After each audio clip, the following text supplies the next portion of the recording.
JP, ano ba ang paliwanag ng MMDA? Bakit pwede pa ring manghuli at mag-issue ng ticket ang mga tauhan ng LGU sa kabila ng desisyong ito ng Supreme Court? June, ang katwiran nga ng MMDA o ng Metropolitan Manila Development Authority, batay doon sa pag-aaral ng kanilang legal team, ay hindi pa naman final o executory yung desisyon na inilabas ng Korte Suprema. Kaya pwede pa rin manghuli o mag-issue ng violation ticket yung mga nasa LGU o yung mga enforcers sa LGU. Isa pa sa katwiran ng MMDA ay hindi naman din nila kakayanin ng kanilang pwersa kung MMDA lang ang manghuhuli sa mga lumalabag sa batas trapiko sa Kalakhang, Maynila.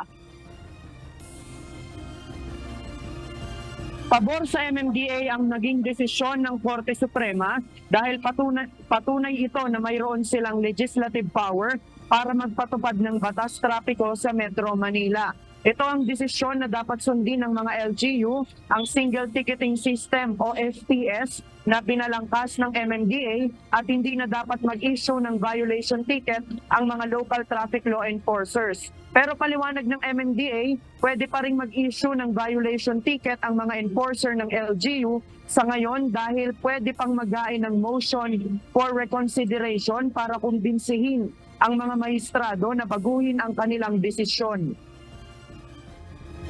Mga kababayan na motorista, kung kayo po ay huhulihin ng mga local traffic enforcers, huwag po tayo makipagtalo at i-argue na sabi ng Korte Suprema ay bawal na kayong manghuli at mag-issue ng ticket dahil hindi pa nga po ito final and executory. So, sa ngayon, pwede pa po manghuli ang mga local traffic enforcers. Bagamat pabor sa kanila ang desisyon ng Supreme Court, ayon sa MMDA, mahihirapan silang sundin ito dahil kulang din naman ang kanilang mga personnel na deputized para mag-issue ng violation ticket. Sa ngayon, wala pang 1,000 MMDA personnel ang na-train para mag-issue ng ticket at kakailanganin ng nasa higit 8,000 MMDA personnel kung sa bawat LGU ay magde-deploy ng 500 enforcer na manghuhuli at mag-i-issue ng ticket. Yung pong mga karsada na sa jurisdiction namin, including Mabuhay Lanes, hindi po namin kayang bantayan dahil napakahaba po niyan. So kailangan po talaga namin ang tulong ng mga local traffic enforcers. And besides, mas alam po nila yan yung especially yung mga inner roads. Batay sa desisyon ng Korte Suprema, pwede namang mag-deputize ang MMDA ng manghuhuli. Pero para sa ahensya, malaking trabaho ito dahil bago ma-deploy sa duty ang isang deputized personnel ay dumadaan pa ito sa training, exam at mga seminar. Sa ngayon, walang deputized traffic personnel ang MMDA mula sa mga LGU. Kasi, syempre, kung magde-deputize kami, ide-delegate namin yung authority sa mga local traffic enforcers. So, we want to make sure din naman na qualified sila, may proper training probably, and alam nila yung kailangan nilang ipatupad na batas para maiwasan po yung pagtatalo, pagkakamali, and yung pag-aabuso. Isa sa pinag-aaralan ngayon ng ahensya ang paghahain ng motion for reconsideration para payagan pa rin ang mga traffic law enforcers ng mga LGU na manghuli at mag-issue ng violation ticket. Sa loob nila ng 15 days, maaaring maghain ng motion o ng motion ng MMDA o ang mga LGU sa Metro Manila kung saan ang Office of the Solicitor General ang magsisilbing abogado.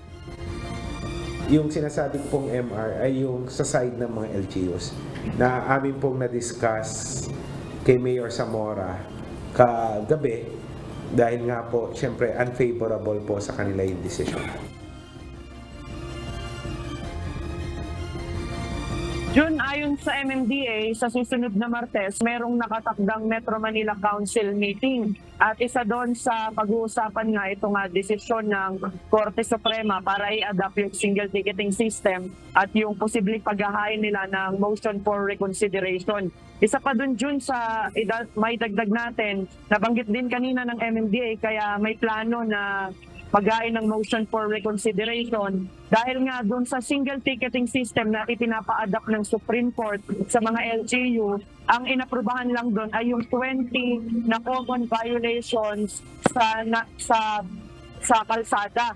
At kung i-adapt yun ng mga LGU, 20 lang din yung nakapaloob doon. Samantalang sa mga LGU, meron din kasi nila na mga specific na mga batas trapiko na dapat na ipatupad sa pamamagitan ng mga ordinansa. Kaya hihilingin nila na dapat pa rin na makapag-issue o makapaghuli yung mga traffic law enforcer sa mga LGU. Yan muna ang ating latest live. Wala dito sa Quezon City. Balik sa'yo, June. Oh, medyo kasi masalimuot pa talaga, JP, no? Katulad halimbawa, pag-usapin ba sa paglabag, halimbawa, lumabag sa number coding. Iba ang sa Makati, walang window hour. Diba? Tama ba yun, JP? Papaano yun? Magiging ang magpe-prevail ba yung ordinansa ng Makati o yung sa MMDA? Yun, yan nga yung sinasabi ni MMDA Acting Chairman Don Artes na pag-uusapan pa lang nila sa Martes para ma-reconcile dahil nga dito sa inilabas na desisyon ng Korte Suprema. At yun nga, ang isa sa resolusyon na o ang isa sa hakbang na gagawin nila, makapagain ng resolution or motion for reconsideration para maisaayos kung ano ba dapat yung may patupad sa mga LGU at ng MMDA. Doon ba sa i-adapt na nila na Supreme Court na decision na yon, pag sinasabi mo nga mag-motion for reconsideration ng MMDA, ang ticket bang gagamitin doon ay yung mismo na sa MMDA? Kasi di ba iba-iba ng penalties ang mga syudad JP? June, dapat yung dun na sa MMDA kung i-adapt yung desisyon ng Supreme Court. Yung inilabas na MMDA na single ticketing system at yung paraan na ginagawa dyan ay yung mga handheld devices na ginagamit ng mga MMDA personnel kung saan doon na rin sila nag-i-issue ng violation ticket sa mga motoristang lumalabag sa batas trapiko. Dun?